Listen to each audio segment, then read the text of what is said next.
لا إله إلا الله لا إله جو إلا شخص الله بغیر کسی شرعی عذر کے جو رمضان مبارک کا روزہ چھوڑتا ہے تو اس پر اگر وہ ساری زندگی بھی دوسرے روزے رکھے تو اس کے اس ثواب تک نہیں پہنچ سکتا۔ بے شک اس میں کوئی شک نہیں کہ اگر ایک روزہ چھوٹ جائے تو اس روزے کو رکھنا فعدت من ایام اخر اس پر فرض رہے گا کہ اس کی گنتی کو وہ پورا کرے گا۔ لیکن رمضان مبارک میں بغیر شرعی عذر کے ساتھ ایک آدمی صحت مند ہے اور پھر بھی اس رحمت والے مہینے میں اللہ تعالیٰ کی اس حکم پر سستی اور کہلی جب کرتا ہے، یہ مت سمجھے کہ میں اپنی اس روزے کو کسی اچھے موسم میں اس کی گنتی کو پورا کر لوں گا۔ بے شک اس کی گنتی تو پوری ہو جائے گی، مگر رمضان کی وہ فضیلت، وہ برکتیں وہ کیسے حاصل کر سکتا ہے کہ جس میں ہر رات رب ذوالجلال اپنے بندوں کو یہ آواز دے رہا ہو، یا باغ الخیر اقبل، اے خیر کے طلبگاروں آگے بڑھو، ویا باغ الشر اکثر، اے شر چاہنے والوں رک جاؤ، عالمی مستغفرین نستغفرو۔ بتائیے اتنا ایسا مبارک مہینہ جس میں رب ذوالجلال اپنے بندوں سے خود یہ فرما رہا ہو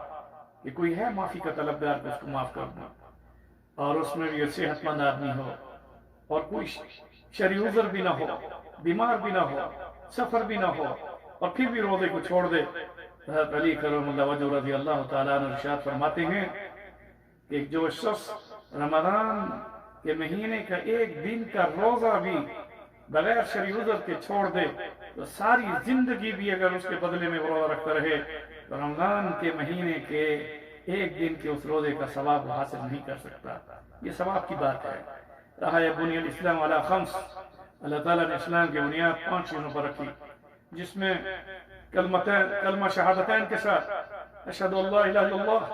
واشہد ان محمدا عبدہ ورسولہ، جب انسان یہ کلمہ پڑھ لیتا ہے اور شہادتین کے ساتھ اللہ رب العزت کو وحدہ لا شریک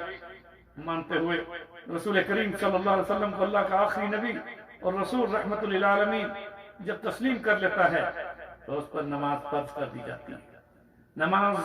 کی فرضیت کے بعد زکوٰۃ صاحب نصاب پر فرض ہے۔ اس طرح روزہ ہر وہ مسلمان جو اسلام کا دعوے دار ہو، مسلمان ہو، عاقل ہو، بالغ ہو، استطاعت رکھتا ہو تو اس پر رمضان کے روزے فرض ہیں۔ اسی طرح سے حج استطاعت کے ساتھ فرض ہے، اور یہ بات ذہن نشین کیجئے کہ رمضان مبارک کے روزوں کو اللہ رب العزت نے اتنا ہی مقام بخشا ہے کہ یہ روزے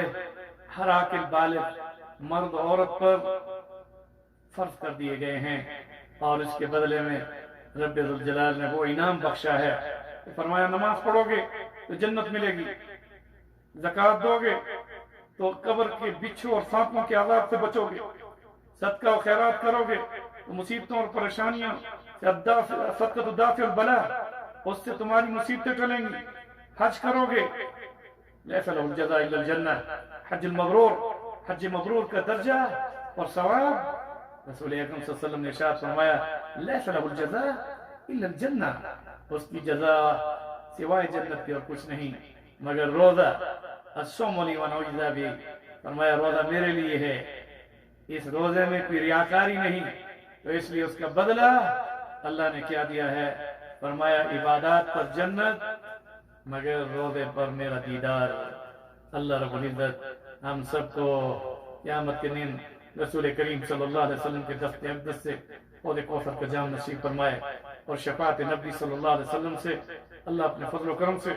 جنت میں داخل فرما کر ہم سب کے والدین، بہنوں، بھائیوں، بیوی، بچوں اور ہم سب کو بغیر جدائی کے